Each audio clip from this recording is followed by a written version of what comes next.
The Galactic Academy stood as a beacon of enlightenment in the cosmos, an institution where the brightest young minds of countless alien species gathered to study war, diplomacy, and history.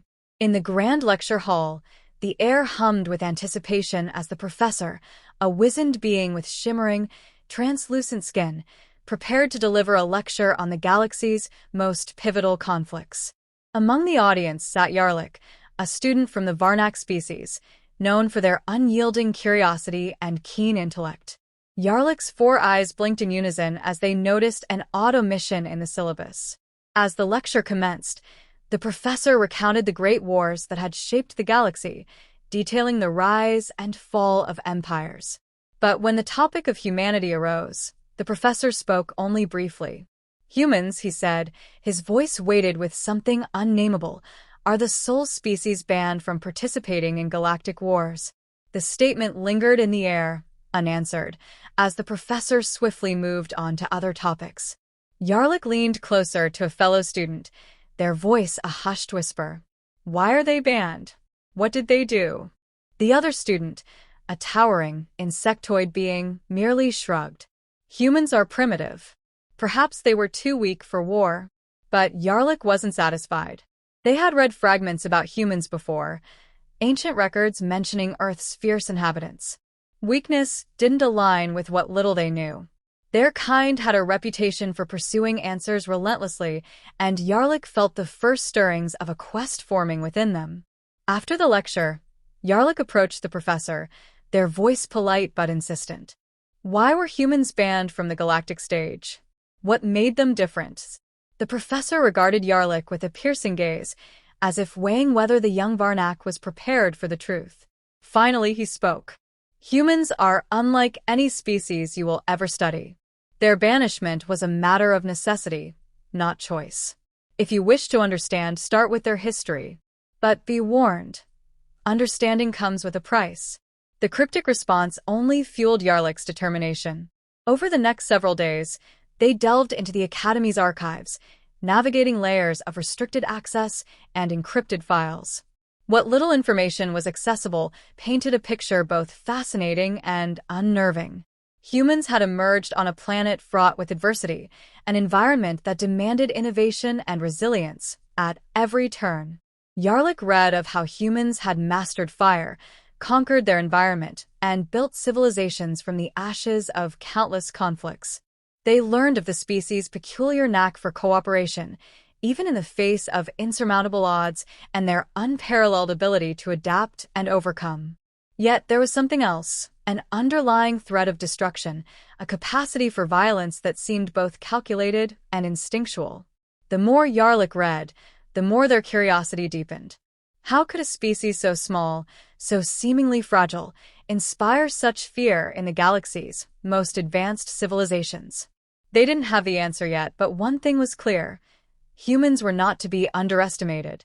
Yarlik's curiosity only deepened as they found the final layer of records, those detailing humanity's brief, infamous participation in galactic affairs.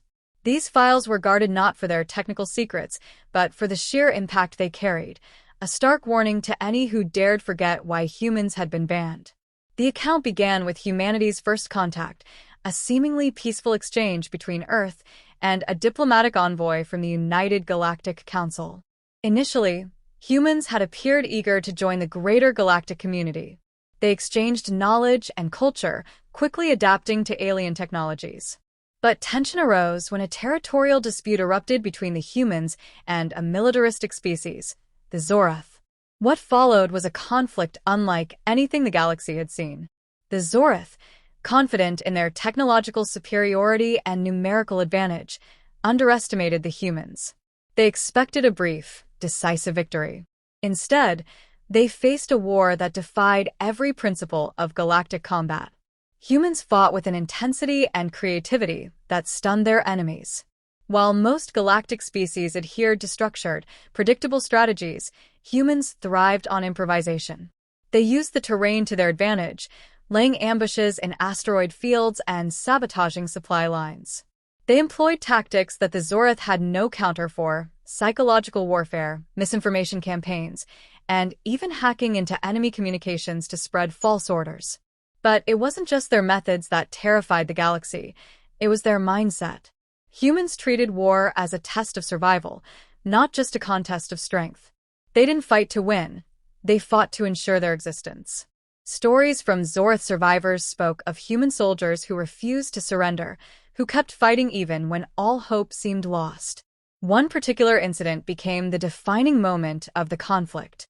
A human fleet, vastly outnumbered and cornered near the edge of a dying star system, executed what the records called the last stand of Helios. Rather than retreat, they used the unstable star as a weapon. Human engineers overloaded their own ship's reactors to create massive explosions, triggering a chain reaction that destroyed not only the Zorth fleet, but the entire star system. The devastation shocked the galaxy. Billions of lives were lost, and the humans had willingly sacrificed their own forces to ensure the Zorth could not pursue them further. It was a level of strategic ruthlessness that no other species had even conceived of, and it ended the war in an uneasy stalemate. In the aftermath, the United Galactic Council convened to assess the situation. The decision to ban humans from future conflicts was unanimous. Officially, it was framed as a move to protect galactic stability. Unofficially, it was clear the galaxy feared what humans might do if unleashed again. As Yarlik read the final entry, they felt a chill run through them. Humanity's capacity for destruction wasn't born of malice, it was born of necessity, of a deep-rooted will to survive at any cost. They were not like any other species in the galaxy. They were something else entirely, a force of nature, unpredictable and unstoppable.